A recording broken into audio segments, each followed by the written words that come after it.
All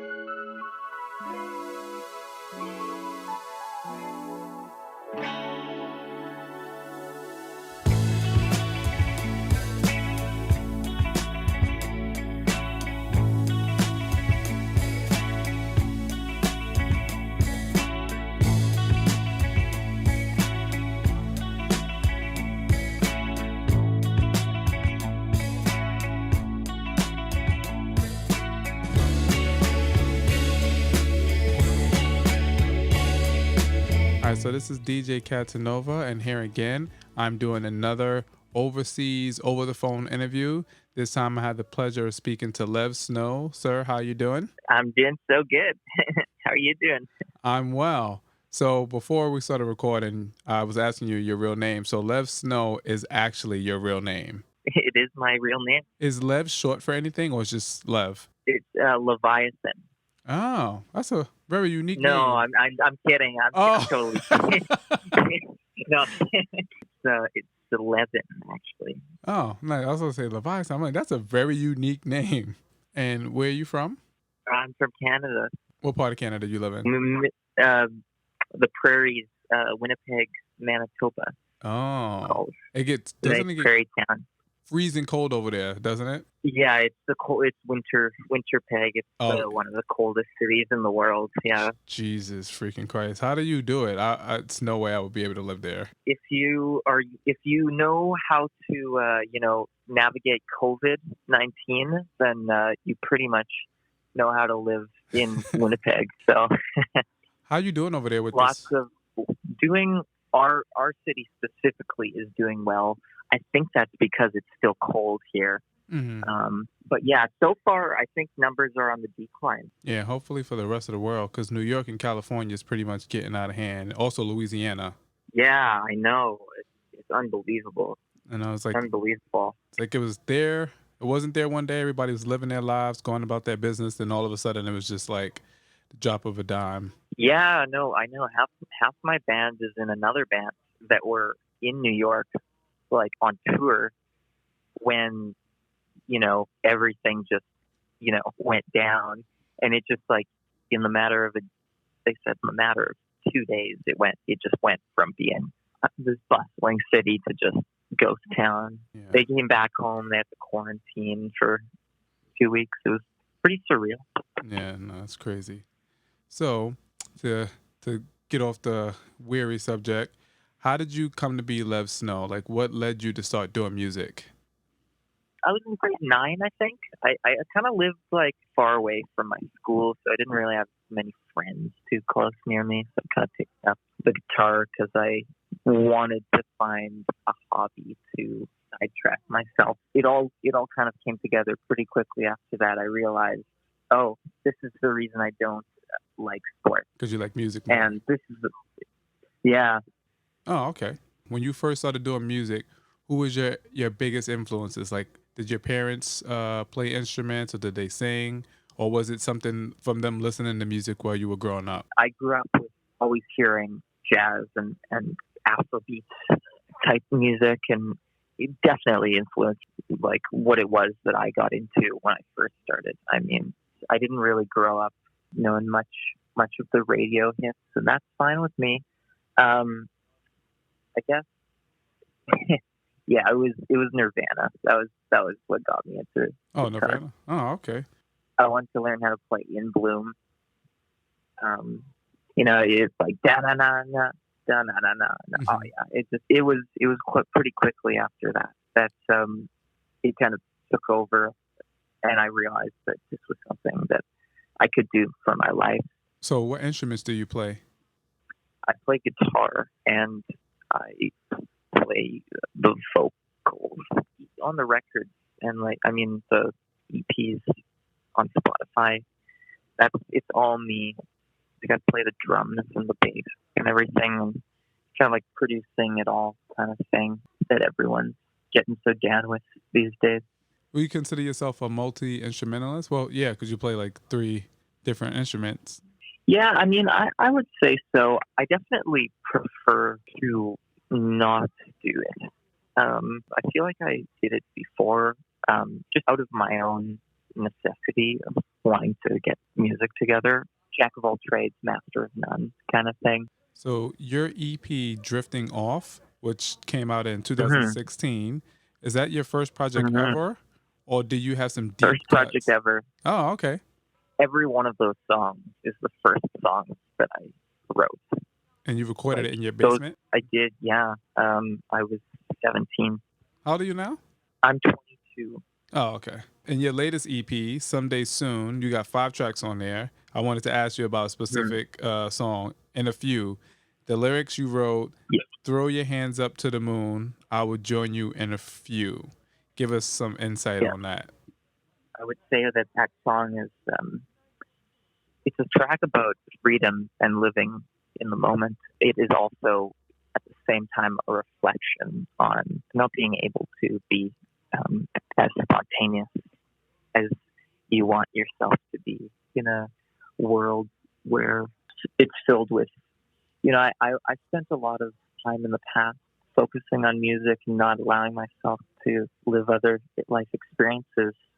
But I guess you need those life experiences Well, in certainly. order to have music to write about. I will join you in a few. It means, I'm definitely right there with you. I just need a couple moments to catch up. To escape this crowded room means our friends are pointing at you.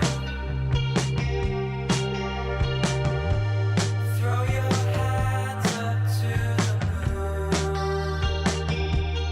I will join you in a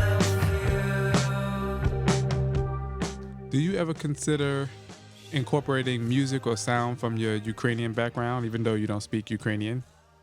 I don't. No? I Yeah. I want to master the English language um, in my lifetime. I'm nowhere near it. Um, I can only speak one language, but that's maybe why I want to not drain every resource, but try experiencing new forms of possibility within the language that I do know. But that's probably going to change. There's definitely going to be a time where I'm going to want to look to my heritage. I think you should. I think it would be dope to like listen to some Ukrainian music and then like incorporate it somehow. I don't make music anymore. I used to rap, but I stopped. But if I were, if I had a background like that, I would try to maybe, I don't know, like a little bit different sound. Yeah, true, true. I know. I do. I need to. I definitely want to go to the Ukraine. Oh, I've actually been to Um, the Ukraine. really? Yeah, it was August 2018. I went to Ukraine. I was in Kiev and I went to Pripyat and I went Wow. to Chernobyl. Oh, really? You were? Yeah. That's Whenever, incredible. whenever I tell people, they're like, "Why the hell would you do that?"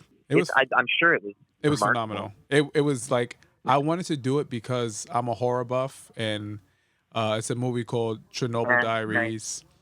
And just because I like to go places where people don't normally go. So like when someone says I'm going on vacation, especially if they go to Europe, they're like, "Oh, I'm going to France, I'm going to England, I'm going to Amsterdam." Yeah. I wanted to go to places that to get that exact reaction, like, why the hell would you go there? Even people I know that are Ukrainian, I would tell them I went to Ukraine, and like, why the hell would you go there? And I'm like, because why the hell not? I want to see all of the world as much as possible before I die. I don't want to exclude any place because of whatever background or whatever people are saying about it. I want to experience it for myself. No, I totally understand that. But I definitely want to go there. I definitely want to see it. I want to see. I mean, I want to see everything. That's the patterns of my mind go is wanting to see everything Yeah, and be in every direction if all you at the same time. if you get the opportunity to Yeah. do so, once this thing is over, I say do it. I know. That's equally as important. So when you're making music, who are your biggest influences? Well, not necessarily musicians. The last little while I've been researching art history. The last little while I've been trying to experiment with, painting with music the way you would visual art. And I think that there's a lot to glean from, the visual art in order to bring into music. Musical influences, though, I would say I have a very strong, deep-rooted background in soul and R&B in terms of the stuff that I listened to growing up with my parents. And then I found a band called the Cocteau Twins, and they blew me into the cosmic space-time continuum. I was a big Smiths fan in high school, as I'm sure any indie rocker might have dipped their toes into at some point. My Bloody Valentine. Oh, My Bloody Valentine is good. So off the Yeah, top of your... the shoegaze. The shoegaze? Big into the 90s.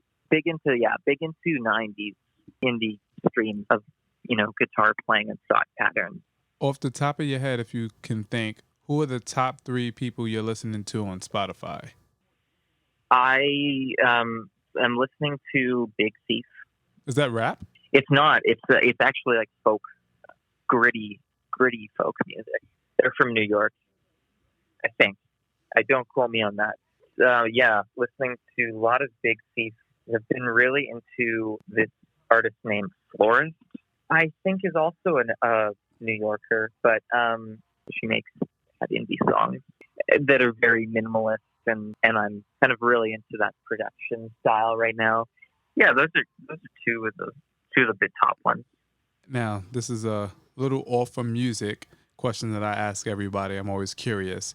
If you could choose one, would you A, change something from your past, or B, take a glimpse into your future 5 years? Yeah, that's a good question. Well, there's definitely lots of things I've looked at in my past that I've said I could have done this differently. But then that being said, had they not been differently to start off with, then I wouldn't be looking towards the new future, I guess. What we are today comes from our thoughts of yesterday, and our present thoughts build our life of tomorrow. I guess life is the creation of our minds. I think that maybe I would take a look into the future, because I'd really like to see how my efforts have paid off a little further down the line. Oh, that makes sense. Yeah, I can always make adjustments in the current moment to impact the future. So I think I would choose that. I think that's a good answer. Usually, when I ask this question, so far of the 13 people that I've interviewed, only one person has said change something from the past. That's good. No, that's a good thing. I would say that looking at it from, a mindful perspective, I think that spending much time at all in the past is not necessarily the most beneficial thing. Yeah. So one more question before we get into this game. It's a very important question, especially for you. So the last person I interviewed was also from Canada. So this is very specific to the both of you. Mac DeMarco or Home Shake? Oh, my goodness. I'd say Home Shake. You don't sound too sure. Home Shake. I definitely think that Home Shake is very talented and consistent in his musical output. I definitely was, in the a few years ago was definitely much more influenced by Home Shake. Yeah. For his use of combining of synths and guitars into the same songs. He doesn't really do that anymore, so I haven't really been listening to him. So this game is called What the Heck, and it's sponsored by Poddex, who was so kindly enough to send me 5 decks of cards. So you get to choose from 8 cards. I'll ask you, we'll do 2. You'll pick 2 of 8. So give me a number between 1 and 8. 7. 7. If you could sing a duet with anyone, who would it be? Courtney Barnett. That's a good one. I actually haven't heard much music from her lately. Maybe that's a good time to get my foot in the door. Yeah. What's your favorite Courtney Barnett song? Elevator Operator. I'll have to look that up. Maybe.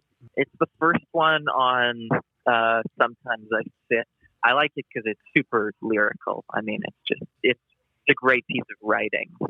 So now, excluding 7, 1 through 8. 2. 2. Let's see what 2 has in store. If you could marry a fictional character, who would it be? Maybe I feel like Ronald McDonald. No, that would be a bad marriage for sure. Yeah, that would be horrible. No. Yeah, you know what? I don't know if I don't know. All right, so how about this? I'll give you a different question. If you could talk to one species of animal, what would it be? Oh hell yeah! This is reality. I mean, I absolutely want to talk to a good old dolphin Dolphin? Why dolphin? because I've had a connection, a very deep and wholehearted connection with a particular dolphin in Ireland. His name is Fungi, and he's the most majestic beast I've ever seen on the planet. Was it in a zoo?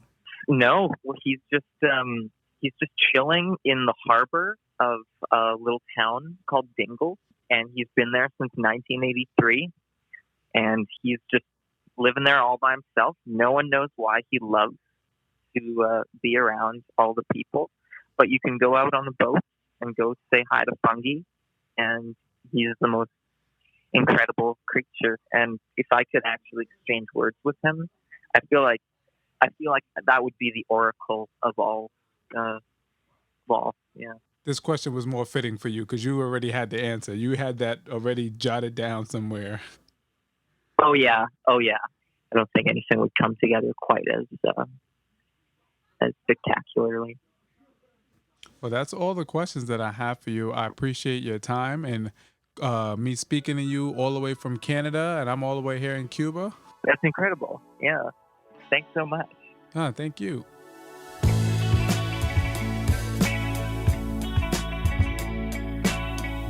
Thank you all for listening, and be sure to follow me on Instagram, Facebook, Twitter, YouTube, Apple Music, and Spotify at DJ Catsanova for new music, a playlist every Friday, and live shows happening in the Bay Area. Stay cool, kiddies.